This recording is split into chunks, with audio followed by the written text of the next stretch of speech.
Olá, meus alunos da Faculdade de Suzano da matéria de Prática Processual Penal. Estamos aqui em mais um vídeo, em mais uma semana de distanciamento social, desta vez para falarmos da peça de revisão criminal. A boa notícia que eu tenho para todos é que essa é a nossa última peça, né? Neste semestre não faremos mais nenhuma peça, estaremos aí encerrando com essa peça aí que é a revisão criminal, tá? Então, lembrando aí que todas as peças devem ser entregues por e-mail, né? Aqueles que não fizeram as peças ainda devem fazer, entregar aí no máximo, até a próxima semana, né? Para computo de nota da N2, tá? Quem fez todas as peças, tudo certinho, com mais essa peça aí, pode ficar tranquilo, pois já terá a nota atribuída aí posteriormente lá no portal do aluno. Tá legal? A peça de hoje é uma peça até tranquila de se fazer. Ela tem a dificuldade maior dela que as pessoas têm de compreendê-la, né? De entenderem a sua função. Mas é uma peça bem tranquila. É uma peça que raramente aí é cobrada no exame da OAB, tá? Então dificilmente a gente vai se deparar com ela aí na OAB. Mas na prática real, aí na vida profissional, a gente acaba utilizando vez ou outra e ela acaba se tornando necessário, tá? A peça de hoje, né, é a revisão criminal, tá?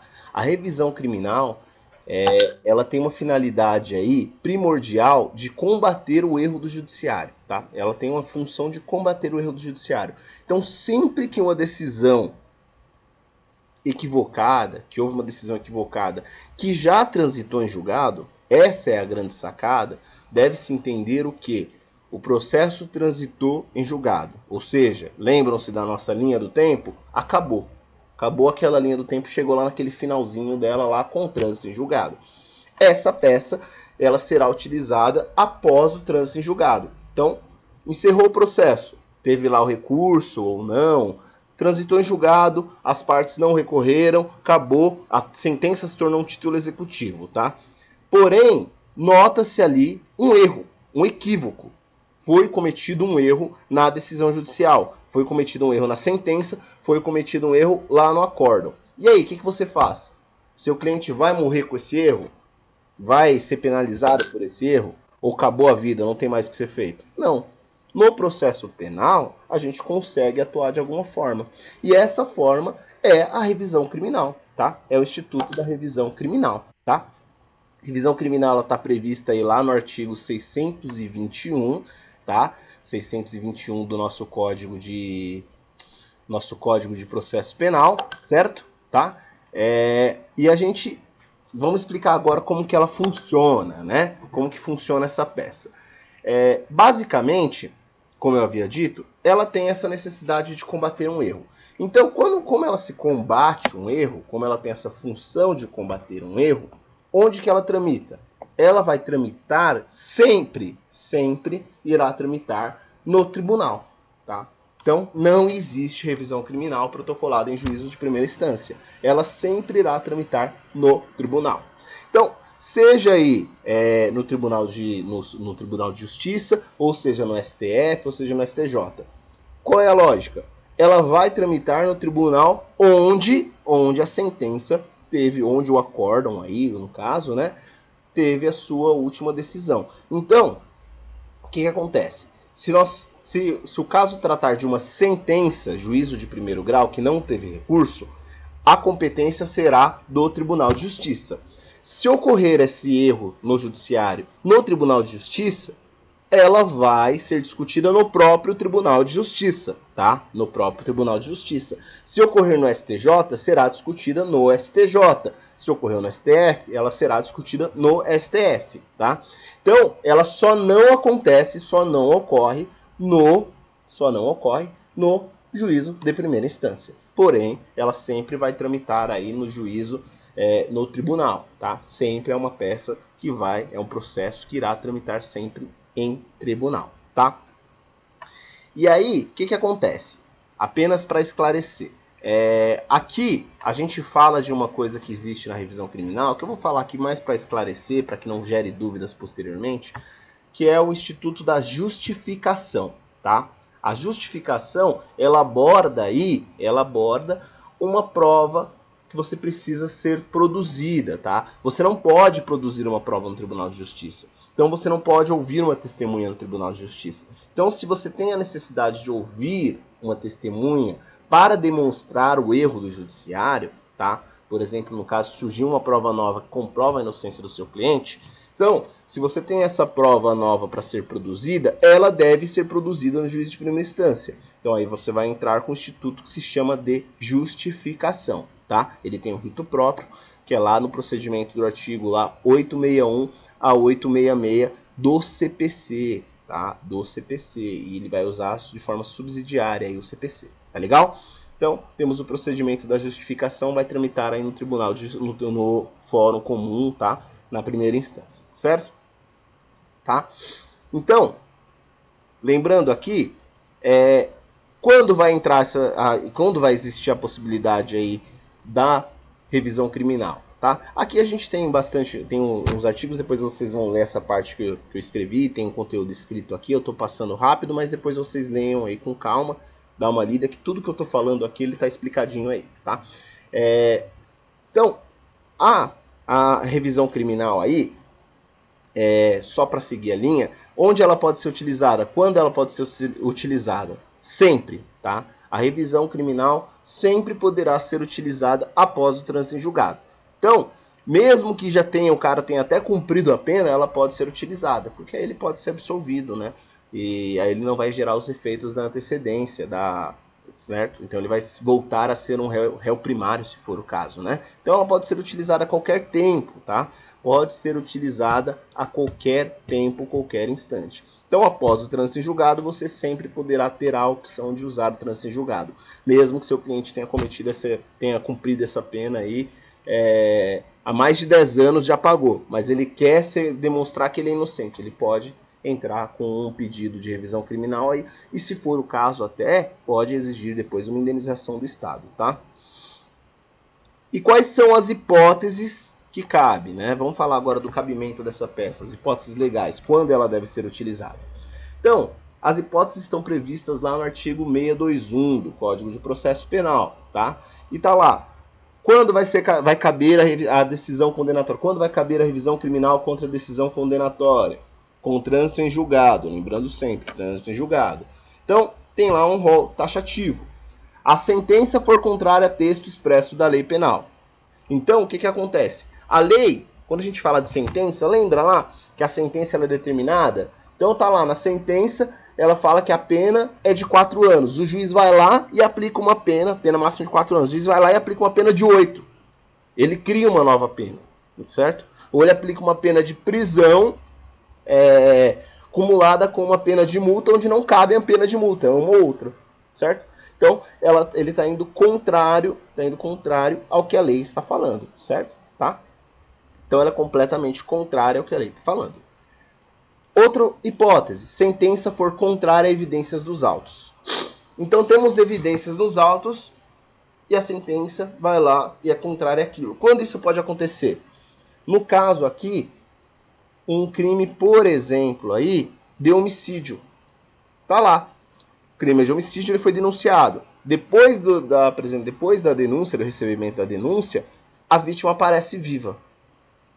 Tá lá. A vítima aparece viva. Ela está desaparecida, falou que ele tinha ocultado o cadáver e ela apareceu. E aí? Aí o juiz, mesmo assim, no tribunal do júri, ele é condenado. Certo? Então é evidente, lógico, vai caber apelação ali, mas mesmo assim, vamos supor uma hipótese que o tribunal mantenha essa decisão de condenação, tá? Então, caberá aí a revisão criminal, certo? Isso pode acontecer porque ela está provas aí contrárias às evidências que estão nos autos, certo? Ou pode acontecer, por exemplo, no crime de roubo. Tem lá a filmagem e vê lá, o sujeito é completamente diferente daquele que está na filmagem. E mesmo assim o juiz vai lá e condena, tá? Outra hipótese aí, a sentença se fundar em depoimentos, exames ou documentos comprovadamente falsos. Então tá lá, teve um depoimento do policial lá ou de alguma outra testemunha e é falso o depoimento. Foi provado que é falso, tem prova disso que é falso, né? Tá, o policial ele conta uma história, mas a história dele é completamente desconexa. Foi provada que essa história é falsa, né? Ou alguma outra testemunha. ou tem algum outro documento, certo? Alguma dessas hipóteses vai caber aí essa revisão criminal, tá legal? Então, quando tiver uma prova completamente diferente aí, uma prova completamente falsa, comprovadamente falsa. Outra hipótese. Após a sentença ter sido proferida, descobrem-se novas provas da inocência do réu. Então, teve lá a sentença, o réu foi condenado, transitou em julgado, acabou o processo. E aí foi lá e surgiu uma filmagem que o cara não era ele. Surgiu uma filmagem que quem cometeu o crime foi outra pessoa. E aí? O seu cliente vai pagar por isso? Não. Você vai ingressar com uma revisão criminal e essa revisão criminal aí fundada nesse inciso para que seja revista essa decisão. Tá legal? É uma outra hipótese também. E por último, e não menos importante, após a sentença ter sido proferida, descobrem-se novas provas acerca das circunstâncias que autorizam a diminuição especial da pena. Então aqui é uma causa de diminuição de pena. Aqui vai atacar não a condenação em si, tá? Aqui vai atacar a pena, a aplicação da pena, a dosimetria da pena, tá? Então você tem alguma situação ali que autoriza a diminuição aí da pena, certo? Tá legal? Essas são as hipóteses de cabimento da revisão criminal, tá legal? E o que vai ter nessa revisão criminal? Senhores, mais uma vez, a peça exatamente igual àquelas que nós já fizemos até agora. Não vai mudar nada. É uma peça comum, é uma peça simples, tá? Como que é uma peça simples? Dirige-se ao tribunal competente. Aqui a única diferença especial é que em vez de você dirigir para o juiz de primeira instância, você vai dirigir diretamente, endereçar diretamente ao Tribunal de Justiça. Ponto. Indica-se o nome completo do autor e sua qualificação, bem como o nome de seu advogado. Normal, isso já tem. Expõe-se qual foi o erro judiciário cometido, que é o fato. Você vai explicar os fatos e demonstrar qual foi o erro. E o que deve ser corrigido, e vai demonstrar o direito. Certo? No direito você vai demonstrar por que aquele erro é um erro. Vai explicar isso. Insere-se a assinatura do advogado, certo? Acompanha a inicial da revisão criminal, os autos e justificação, qualquer documento necessário à prova do alegado. E aí junto você pode juntar aí, se tiver um processo de justificação, que eu já expliquei, né? Pode juntar isso, ou se tiver também novas provas, você vai juntar essas novas provas nesse pedido. Tá legal? É isso. Essa é a nossa peça. Não tem muito erro, não tem muita dificuldade, tá? É uma peça bem simples, certo? Aqui, senhores, eu tenho um modelinho de peça, tá? Eu vou deixar esse modelinho aqui. É um modelo de uma peça aí que pode ser utilizada. Como eu disse, é um modelo, então vocês podem seguir esse modelo na hora de elaborar a peça, tá? Pode fazer exatamente igual, pode alterar algumas palavras, desde que não altere o contexto fático aí, tá legal? Aqui é só para nível de conhecimento mesmo, então eu não tenho nenhuma exigência a mais aí nessa peça, tá? Eu tô com o modelinho completo, os senhores vão dar uma olhada nesse modelinho completo aqui. E depois, no final, nós temos o nosso probleminha. Viram? Podem notar que é uma peça comum, não tem nada de diferente das peças que nós fizemos. E no final aqui, nós temos aí o nosso probleminha. Basicamente, o que vocês vão fazer nessa peça? É somente pegar esse probleminha aqui e jogar lá nesse modelo, tá? E colocar esse probleminha aqui, identificar as partes ali, tudo certinho. Colocar ali e montar a nossa peça com base nesse modelo e com base nesse probleminha, tá? Sem muita dificuldade. Tô pegando leve com vocês dessa vez, tá legal? Essa é a nossa última peça, certo? Então, não tem muita dificuldade, a gente fez umas peças no mesmo molde, né, já. Então, aqui é bem tranquilo, tô deixando de uma forma bem tranquila para vocês aí, para finalizar esse nosso conteúdo aí, que infelizmente esse semestre não foi da forma que nós gostaríamos, né?